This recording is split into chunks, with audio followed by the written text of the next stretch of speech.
पहली बार railway sector को लेकर सरकार ने अब तक का सबसे बड़ा बजट पेश किया है, जिसको लेकर रेल मंत्री अश्विनी वैष्णव काफी उत्साहित हैं।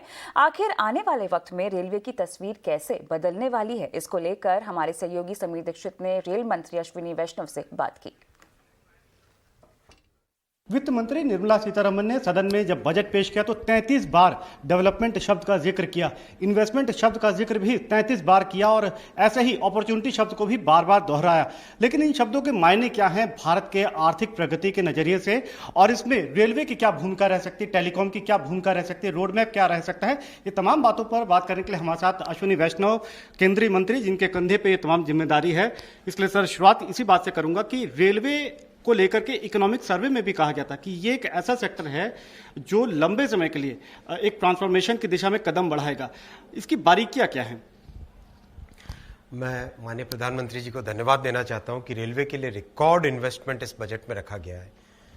1,37,000 करोड़ का इन्वेस्टमेंट, जो कि कभी इतिहास में इतना इन्वेस्टमेंट कभी रेलवे में नहीं किया गया, उतना इस बजट में एलोकेशन किया गया है। जितने हमारे इंफ्रास्ट्रक्चर के प्रोजेक्ट्स हैं, critical projects, super critical projects, connectivity के प्रोजेक्ट्स, रेलवे स्टेशंस का रीडेवलपमेंट, टेक्नोलॉजी में नया इन्वेस्टमेंट, इन सब के लिए आज एक स्कोप खुल गया, एक नया तरीका खुल गया है।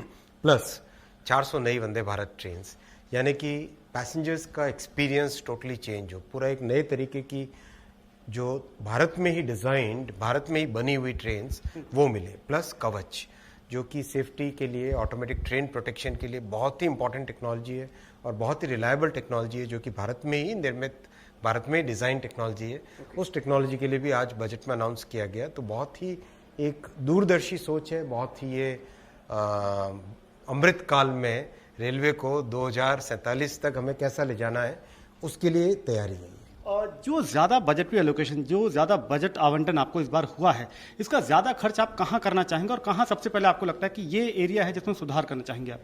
इसमें कैपेसिटी इंक्रीज करना, सेफ्टी के सिस्टम्स लगाना, नई टेक्नोलॉजी लाना, वो सबसे बड़े महत्वपूर्ण 3 टारगेट्स रहेंगे।